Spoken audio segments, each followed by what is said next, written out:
Ametoka mji mtukufu wa Tanga akarudi jiji la Dar es Salaam lenye raha nyingi na karaha za wastani. Hivi sasa tunavyozungumza yupo katika mji wa historia uite Bagamoyo, mkoa wa Pwani. Sauti inayosikika kwa hivi sasa ni ya Japhet wa Mipango ikirindima katika mirindimo ya kidabi. Juni 15 itakuwa ndio tarehe rasmi ya dabi ya Kariakoo ambayo itachezwa katika uwanja wa Benjamin Mkapa. Nipo na Saifu Mipapa hivi sasa kwenye line ya simu. Hali yako iko vipi Maalim?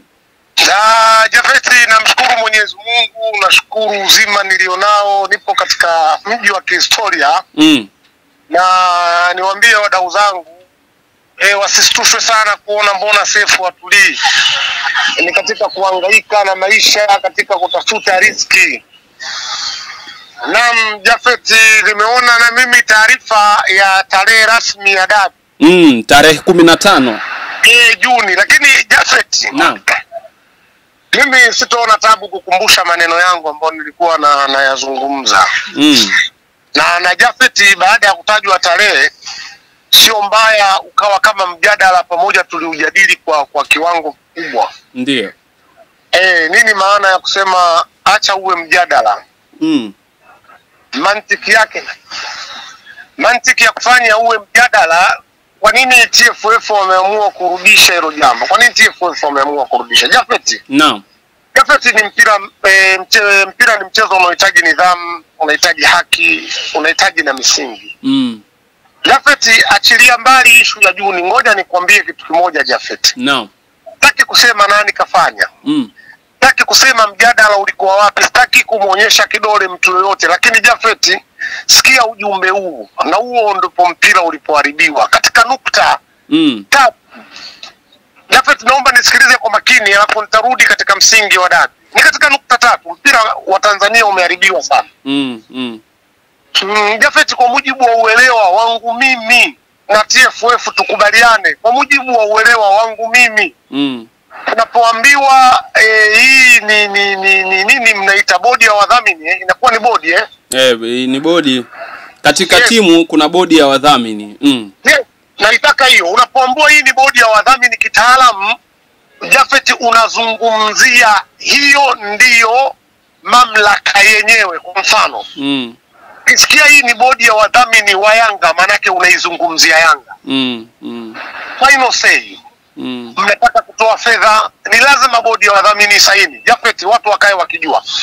Mnataka kuingia mikataba, ni lazima bodi ya wadhamini. Japhet, miongoni mwa wajumbe wa bodi ya wadhamini ni wamiliki wa vilabu. Japhet, huo ni uharibifu mkubwa wa mpira. Wewe automatically ni muhusika, yani sio shabiki. Japhet, sisemi shabiki. Kama hii katika muundo wake ulipokaa, na hawa miamba wanaogopeka kwa sababu ni watu wakubwa. Sasa kwa level yangu mimi mtu wa kawaida, niache niseme, sina nia mbaya.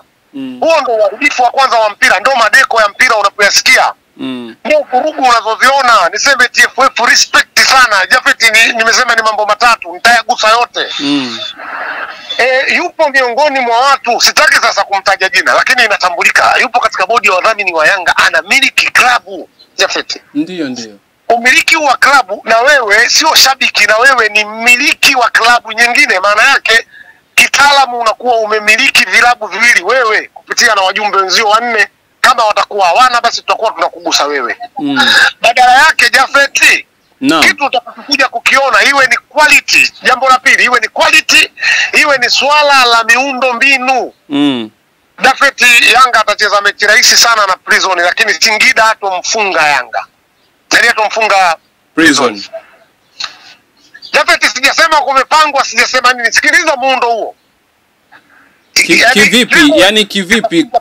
Kivipi uione hiyo taswira aliyakuwa bado kuna mfukuto wa jambo linaendelea hivi sasa baina ya wanaokubali kucheza na ambao hawako tayari kucheza? Kwani hawatocheza mechi 3 zilizobaki? Lazima wazicheze, na ndizo ambazo zimesalia ili wajitawaze kuwa mabingwa. Ndio, wakati TFF inatambua kuna mechi 4. Wao wanatambua kuna 3. Wewe unapingana nao? Yani wao ndo hawana mamlaka ya kupingana na TFF. Hawana nafasi hiyo, hawana refa wao, hawana mtu yoyote ambaye anaweza kwenda kucheza mechi kwao. Barua ya TFF wana ratiba, na mechi hizo 3 wanazozitambua hazitosimamiwa na Engineer Saidi. hazitosimamiwa na Ghalib. Umeelewa sijui? Mechi 3 watakazokwenda kucheza hazitosimamiwa na Arafat, hazitosimamiwa na Alikamwe. Zitasimamiwa na waamuzi ambao TFF watakuwa wamewapa mamlaka ya kusimamia mechi hizo. TFF hiyo ambayo inatambua uwepo wa mechi 4. Sasa tunaletana ujangala katika kila kitu. Yaani vitu vya msingi tuzungumze katika msingi. Sisi tuingilie eti ukisema hatuchezi, si wewe umekubaliana na wenzio? Lakini ukinihoji Jafet ukairudishia mamlaka ya TFF, unataka tufanye mjadala. Jafet, kwanza nimalize katika nukta yangu ambayo hata niwe mganga katika hilo nipige ramli. Umeelewa vizuri? Mimi hofu yangu ipo hapa. Kwa mfano, kwa nini hapa watu weupe wanakataa uwepo wa kuwepo mtu mmoja akamiliki timu 2? Sasa hizi Tanzania Prison atakuwa na mechi na Yanga miongoni mwa mechi 3 ambazo wanazitambua. Lakini atakuwa na mechi na Singida ambao wanaonyeshwa vidole nyuma yake wana uyanga kuanzia tabia na vitu vingine. Wewe unapofikiri Singida alipata akiharibu mechi zote zobaki anashuka daraja? Hapana, haiwezekani. Hapana. Ikiwa ana mechi na Tanzania Prison, mechi ya Tanzania Prison ikaambiwa ifanywe tu kwa rais na hawa Yanga ikamalizika, alafu akapewa mechi ya Singida, inamwathiri nini Singida? Kwa nini watafute urais kwa Prison? Unataka kuaminisha watu hawana ubora huo wa kuweza kukabiliana na Prison?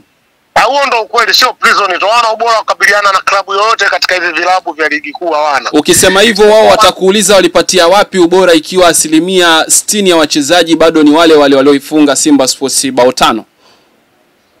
Simba Sports inafungwa na timu yoyote ile. Wewe unazungumza katika grade ya Yanga. Mimi nasema inafungwa na timu yoyote ile, na si watu makini wa Simba huwa tunajadili mpira katika nukta na muktadha huo. Timu yoyote inaweza kuifunga Simba Sports, sio wao. Sasa wao kwa sababu ni wadogo kuliko Simba, ndio maana kila wakati wanazungumzia kumfunga Simba. Umeelewa Jafet? Bila ya kujali wamemfunga katika namna ipi, bila ya kujali ilikuwaje. Sasa tumefungwa na migando mingi, hatujadili kwa sababu tunafahamu Simba ipo ili ifungwe. Na hata hii mechi ya mwisho tunakwenda kucheza ambao tunataka wasiende ili iwe rahisi kwetu. Umeelewa vizuri? Sisi tunaamini hata wao wanaweza kushinda, lakini tuendeni uwanjani tukacheze mechi. Na wao wanafikiri kwa nini sisi tunalazimisha? Ukifanya mrejeo wakati tunajadili hoja ya kwa nini Simba hawakwenda, kwa nini Simba waliandika barua ya kuomba usalama, kwa nini Simba hawakuwa na imani na usalama kwa upande wao, umeelewa Jafet? Naam. Waliamka wachambuzi wakaona kama Simba hawana maana. Kama Simba hawana hoja za kusema. Lakini wao si walitoka kushauriana nao, wachambuzi walikuwa wanakaa nao vichochoroni huko. Wakapeleka jambo moja kwa moja FIFA ikasemaje? Mimi nimesahau toka limetokea hilo, si FIFA ilisemaje? Jafet, FIFA imesemaje? Jafet, nisaidie ndugu yangu, uingie kwenye kesi. Basi ngoja niseme pengine nimesikia. FIFA imewaambia hatuwezi kuzungumza jambo kutoka mahakama kuu wakati kuna mahakama ya wilaya ya mwanzo na mahakama nyingine. Rudini, ziko mamlaka huko zinaweza kuwapa. Sasa ngoja nikwambie kwa nini FIFA imewaambia hivyo. Inawezekana kuna baadhi ya watu hawajajua kwa nini FIFA ilizungumza hivyo. Jafet, FIFA ilizungumza kwa sababu Yanga walishawahi kuwa mabingwa kupitia kamati ya hadhi, nidhamu na wachezaji. Ndio sio? Sahihi. Kwa kama mliwahi kupewa ubingwa na kamati hiyo, leo haipo, imefuchwa. Ipo Jafet. Rudini kwenye kamati hizo mkafanye kazi. Na hii kuonyesha, angalia kuonyesha hawana weredi. Nyinyi ndio mnaokomaa mtaki mechi, bado mmeshindwa kuwa na weredi kuframe kesi. Kujua kesi hii tuframe, tupeleke kamati ya nidhamu, hadhi na wachezaji. Tuframe kesi hii tupeleke TFF na makamati kibao ambayo yanaweza kufanya maamuzi. Huko mkuona mkakurupuka kwenda sehemu moja kwa moja. Sasa mmemanuliwa huko, mlipokwenda mnataka kuanzisha mazeeka mengine. Si umenielewa? Kwanza jipimeni, yale wapeleka huko nani, si ndio huyu aliwashauri leo msuse. Na kusomea paragrafu ya 3 na ya mwisho, kwa maana ya paragrafu ya 5 ambayo imeandikwa kutoka kwa Young Africans, taarifa kwa umma ambayo imepitia ukurasa wa Instagram kuhabarisha raia wa Jamhuri ya Muungano wa Tanzania na waliopo nje ya taifa hili. Inasema hivi, aidha uongozi wa Young African Sports Club unapenda kujulisha umma kuwa msimamo wa klabu yetu juu ya mchezo namba 184 wa ligi kuu msimu huu uko pale pale, kuwa hatutashiriki kwenye mchezo huo kwa namna yoyote ile.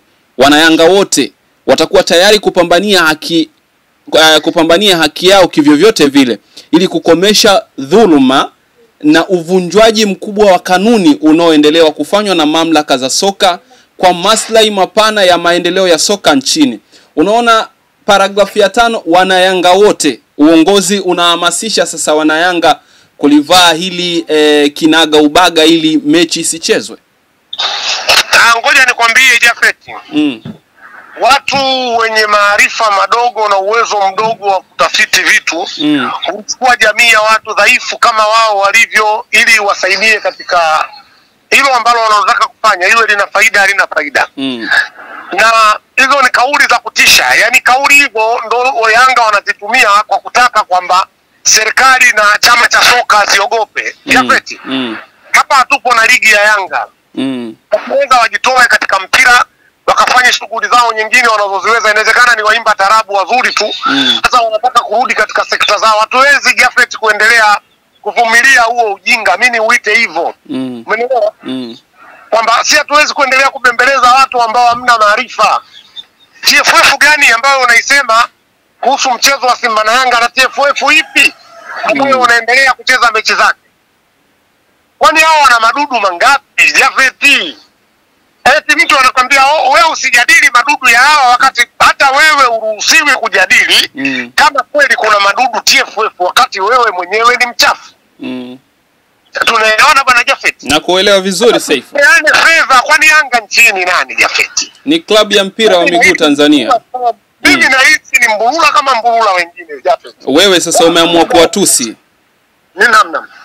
Umeamua kuwatusi. Sijatukana, sijatukana. Binadamu yoyote mwenye maarifa sawa sawa na yuko timamu, kuna muda kuna kitu kinamfikia anasema hiki unashikilia vitu wakati wewe ndo mtu wa ovyo namba moja. Kwa mfano Jafet, nikisema hivyo situkani. Naenda kuonyesha kwamba watu wasiwashawishi wa mashabiki wa Yanga wa kawaida wasafiri na akili zao hizi. Jafet, Yanga imefanya madudu mangapi? Imewahi kuruka mageti mara ngapi? Mara kadhaa na imetozwa fine. So tifu wa kanuni. Ni uvunjifu wa kanuni pia. Kuna kubwa na ndogo. Kwenye kanuni kuna kanuni kubwa na ndogo. Kanuni zote ni sawa kwa sababu zinasimamiwa na mamlaka. Wamejiuzuru. Sijaona hilo. Sasa wajiuzuru na wao kwanza kwa kuruka mageti. Wajiuzuru na wao, wachezaji wao wamepigwa faini mwaka jana na mwaka juzi kwa kujishikisha na ulozi. Amepigwa faini yule mtoto beki wa kulia yule ambaye anakaa benchi nani ya Kibwana Shomari. Umeelewa? Alipigwa faini nzinze. Wote si uvunjifu wa kanuni? Umeelewa sijui? Na hata hiki kilichotokea hapa si ilikuwa ni uvunjifu pia wa kanuni. Walianza kuvunja wao kwa kuwazuia Simba wasifanyaje? Wasingie kufanya mazoezi. Na vitu vya kitoto. Si Tanzania tutegemei Yanga katika mpira. Saifu Mipapa. Watoto wao na watoto wenzao huko. Tarehe imepangwa. Wasipokuja atatangazwa bingwa na watapigwa adhabu. Kwani hao walipigwa adhabu na Sekafa chini ya Musonye hao au sawa? Mipapa. Naam. Katika hili linaloendelea ni kwamba viongozi waliwafanyia mind game mashabiki kuwaonyesha kwamba kuna hatua ambazo wamezichukua licha ya kuwa kasi wamejibu shauri lao kuwa linatakiwa kuanzia kwenye ngazi za awali kabla hawajakaa wao kulijadili. Kuna siku nilikwambia Jafet na nitaendelea kukwambia. Naam. Viongozi wa Yanga wanacheza drama, ni majangala wamekaa wanacheza drama. Yaani wao washafeli. Sasa wanatafuta nyuma yao mafundi ya kuwaunga mkono, na kwa sababu wanao watu ambao weledi wao ni mdogo katika mpira, wanawaunga mkono katika hiki wanachokifanya. Hii ni hatua ya kufeli kwa sababu ngoja nikwambie Jafet. Kila kama ziko mamlaka ambazo zinaona drama zinaendelea alafu wazianze kutoa matamko mapema. Kwa mfano wao wanapowataka, unasema unataka mashabiki wote wa Yanga waunge mkono kwa nguvu jambo hili, maana yake mnahitaji maandamano. Kama ataweka lock up wao. Unaliona hilo? Amani brother, wanataka kutuondolea amani yetu, ladha yetu. Mheshimiwa Rais anatakiwa ashangilie kombe la Afrika. Hawa wanataka kutufurugia amani ya makombe yetu ya Afrika. Hawa wamefeli katika mpira brother. Kwa tarehe iliyopangwa kwa tarehe iliyopangwa na bodi ya ligi Juni 15, ukihesabu kutoka leo kuna mwezi na kama siku kadhaa hivi. Utakuwa ni muda ambao umeitoshereza Simba katika maandalizi, na kile kilichozungumzwa kwamba mlichungulia na mkaiona dabi ya tarehe 8 ni ngumu kwa upande wenu, ndio maana mlitafuta sababu za kwenda kufanya mazoezi, aliyakuwa si jambo tarajiwa katika michezo ya Simba na Yanga. Sisi Jafet tumekabiliana na timu kutoka mataifa ya nje huko, tukayafunga, ambayo Yanga hata uwezo wa kuyafunga ana. Kwanza ni miongoni mwa timu ndogo kwetu, na tuna uwezo wa kumponda hata mara 5 katika huu mwezi tulioambiwa, na kama wako tayari watoe mechi. Tunamponda mara 5 mfululizo hapa. Nisikilize, sizungumzi bla bla, nitatumia mfano wa kimpira. Wakati tunacheza na CS Constantine wanaitwa Naam, kutoka Algeria. Wao walikuwa wanacheza na nani? MC Alger. Naam. Wakati wa orodha ya ligi yao MC Alger walikuwa 4, CS Constantine walikuwa wa pili. Chukua Jafet, Constantine alichukua bakora ngapi taifa? Alikufa pale bao 2 kama sikosei. Wao moja ikawa tabu. Wewe bwana, acha bwana, unapozungumza Simba Sports unazungumza legend of soccer Tanzania. Jafet, sisi tuko level kubwa Jafet. No. Jafet, hao majangala wasitushughulishe. Juni 15 kitu kipo uwanjani. Nimeona wao wataangalia wafanyeje, na kama wanaona mambo ni magumu sana Jafet, tunaweza kutunga kanuni mwezi mmoja ni mwingi, tuwaruhusu wao wachukue hata watu 3 kutoka Spain wawasaidia. Hawatotoka Jafet. Uhakika huo unao kwamba hawatotoka? Yaani wewe umeona mabadiliko haya hivi saa hizi Jafet, umepanga mpango wa mechi kwa sasa, halafu mpango wako wa mechi katikati ukamwambia Kiberenge. Kuna siku nilimjadili, kuna mtu akasema Sefu na kuheshimu lakini usimjadili huyo SGR. Uliona mwanaume SGR jana wakati anatambaa? Nimemuona. Jafet, sisi tukisema ni makocha mnaotusikiliza mtuamini, si ni makocha kweli, tunaona. Budo kwa hivyo makiwalimu Jafet. Budo ana mabadiliko sasa hivi bwana. Yaani wewe unaona zile 1-2. Nimeziona. Ukitazama haraka kama unamuona Pape Osman Sako amerudi Jafet, hiyo ndio Simba Sports Club. Hiyo ndio Simba Sports Club. Acha wadanganyane, waimbe tarab Jafet, acha wafanye wanachokifanya. Dabi ipo, itapigwa. Unaona, unafikiri kupigwa ni wao kuja? Nimesikia kupigwa sio wao kuja. Kupigwa kwa dabi ni maamuzi ya mwisho ya muamuzi akipiga kifenga. Maana yake usipokuja anatoa pointi 3. Yaani Simba na Yanga wanacheza, Yanga katema pointi ngapi? Mipapa. Naam. Malalamiko ya Kefa Kayombo, Jafet Smart na baadhi ya waamuzi ambao wanajirudia kwenye mechi kadhaa za Simba Sports inafanya kelele ziwe nyingi kwa hivi sasa, kwa kuonyesha kamati pamoja na wasimamizi wa ligi wanaibeba Simba Sports. Nimemsikia mchambuzi mmoja akisema Kefa Kayombo hastahili hata kidogo kuwa mwamuzi wa ligi kuu soka Tanzania bara. Kwa lugha rahisi ni kwamba mlibebwa kwenye mechi dhidi ya Mashujaa. Tazama wako upoje kwenye hilo? Jafet, nitajie mchambuzi ili wakati najibu na mjibu yeye mchambuzi, sio wewe. Mjibu mchambuzi. Na sasa sijamsikia ni nani? Ni Hansi Rafael. Kwa nini umeenda kwake moja kwa moja? Ndio mtu ambaye anaongea kitoto zaidi katika uchambuzi. Yaani hajawahi kuongea kitu cha msingi, ni Hansi Rafael. Jibu katika swali nilouliza. Basi jibu ni hili. Kama Yanga walishindwa wakasababisha penalti 3 zikamsababisha Kayoko akapumzika, wanaweza kuzuia Mashujaa? Au katika dakika tutoka kwenye penalti, kama Yanga walishindwa wakatengeneza penalti 3 ambazo zilimfanya Kayoko asijulikane amefungiwa au ameenda kuimba tarabu, ameenda kufanyeje? Kama wameshindwa mabeki wao, wanaweza mabeki wa Mashujaa.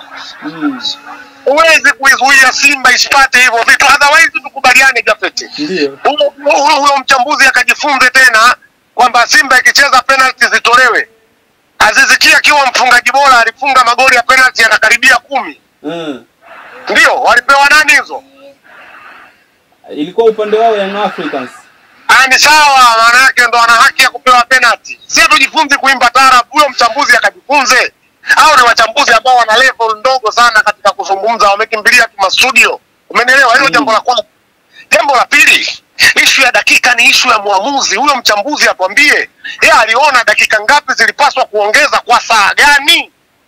Hebu ngoja nikupe tukio moja. Ngoja nikupe tukio moja alafu nitahitimisha hapa. Hao watoto tu wanajifunza mpira. Alafu ili uonekane mchambuzi uizungumzie Simba. Atapata umaarufu kwa kuzungumzia Simba. Umenielewa Jafet? Jafet, kuna siku moja nilisimamishwa sehemu moja. Ndio. Ni Ukonga pale. Ndio. Tunapanda na gari asubuhi kuelekea Chanika. Sawa. Lakini dereva wetu akawa ametanua. Alipotanua Jafeti, askari aliyetusimamisha alidili na swala la muda, alimwambia dereva, muda huu upaswi wewe unayetoka huku kutanua kwa sababu gari zinazotoka Chanika kwenda mjini, Pugu na maeneo mengine tulikuwa Ukonga hapa. Ndio zinapaswa kuchukua barabara kubwa kwa sababu ni nyingi. Okay. Swali langu sasa lilikwenda kwa traffic. Swali langu lilikwenda kwa traffic. Saa ngapi inapaswa gari hizi zipite zikiwa moja moja na saa ngapi zinapaswa zipite zikiwa nyingi? Akanambia kuanzia saa 7 gari za kutoka mjini ndo zinapaswa kuwa nyingi. Swali B, kwa saa gani? Umeelewa na Jafet? Ndio. Saa ya dereva wa daladala inaonyesha ni saa 7. Saa yangu na ya traffic inaonyesha ni saa 2 asubuhi. Kosa ya dereva ilimuongoza sawa kwa sababu ilikuwa ni saa 7. Kumbe kilichotakiwa kufanya, tutakiwa tuweke bango lenye saa mbele, wote tusome saa hiyo. Hata atuambie wewe mchambuzi alipewa na nani saa ya kusoma muda na akajua muda huo kutakiwa kuongezwa. Wafanye shughuli zao nyingine jamani. Jafeti, hatuwezi kujibu watu wana mijadala ya kitoto eti mjadala hata mimi mtu wa kawaida mtaani naweza kujadili. Huo ni utoto. Wewe ila wakimbia Saifu, kwa mfano huo hauoni kwamba makosa yalikuwa kwa dereva kuto kuirekebisha saa yake? Kwa nini saa yako na ya traffic iwe sawa, ya kwake ndio iwe tofauti? Dereva ndo alikuwa anaendesha na traffic yeye ndo alikuwa mtu wa kumsimamisha. Sasa tusiamini saa zote zinawezekana dereva alikuwa sawa. Yangu mimi na traffic ilikuwa mbovu. Tuweke saa pale mbele, dereva, traffic na abiria tusome saa hiyo. Saa iliyochezesha mpira ilikuwa ni ya muamuzi. Kayombo anaitwa Kefa Kayombo. Haikuwa saa ya mchambuzi, au ilikuwa ni saa ya mchambuzi? Hapana. Sasa kitu gani? Penalty nimesema Yanga wamesababisha 3. Hivi Yanga na Mashujaa ipi timu kubwa? Yanga. Wamesababisha 3, mtu akatia mfukoni. Na hao wachambuzi wakakubali zilikuwa penalty. Unaonaje kama wameshindwa wale, hao wanawezaje? Mipaka yapo mengi ambayo tutakuja kuyaangazia, ikiwemo Mohamed Dewji kutaka kuweka fedha katika msimu unaokuja kama sehemu ya mdhamini wa timu 10 kati ya milioni 300 mpaka 500 ambayo itatoka ndani ya msimu. Tutakuja kuyaangazia mengi kwa kina ili kujua swala hilo lina afya kwa ligi ya Tanzania kuendelea kuwa miongoni mwa ligi bora barani Afrika, lakini ligi ambayo ina ushindani na kuwavuta mastaa wengi kutoka mataifa mengineyo kuja kushiriki katika ligi hii ya NBC Premier League. Lakini tutaangazia mengi yakiwemo yale ya kimataifa, hususan Simba Sports ambaye ni mwakilishi na 17 tarehe ya mwezi huu wa 5 atakuwa anaelekea kule Morocco kukabiliana na RS Berkane. Sio kwa mara ya kwanza, lakini katika fainali hii itahesabika ya kwanza. Itakuwa vipi tutasubiri kuona na tutakujuza katika mengi miongoni mwa yale ambayo tutakuwa tumekuandalia. Saifu, familia yako naiambia nini? Bana, kwanza brother wangu anzaga naye sana brother Kiza, Mungu amjali alipo kwa changamoto na vitu vyote tuko salama. Ami yangu Leicester City, London kakaangu, wadau wangu kutoka Mozambique. Bunge huyo anaitwa ndugu yangu Christian Mbedo. Bwana Christian, muona bwana dada yangu kutoka hapa Merelani, Daima na wengine wote kiujumla kama wadau. Nasema mimi nawapenda sana. We Sport ndo kituo chetu salama na ubaguzi ndo msingi. Ukifika dukani wewe mwambie nipe bidhaa za Mohamed Dewji Mo. Ili mradi watu wazidi kususia dabi kwa sababu tunajua wanamuogopa Mohamed. Lakini ukiwa na changamoto Kasim Maji. Isipokuwa nisisahau. Naam. Unahitaji mapumziko. Tukutane New Tanga Segera. Unahitaji mapumziko, tukutane New Tanga Segera. Na sikukuu ya Eid tutakuwa na boxer pale. Boxing. Na boxing tofauti, na kabla nitakuleta tena ikiwezekana. Inshallah tuombe heri. Naam. Tuombe heri tutakuwepo. Kwa hiyo na Mungu akijali na siku hiyo pia tutakuwepo, kwa maana kufuatilia matukio na kutoa taarifa. Yote kwa yote nisimsahau Mama G. Mama la mama. Mama la mama nisimsahau Mama G. Mimi bwana nihitimishie hapo.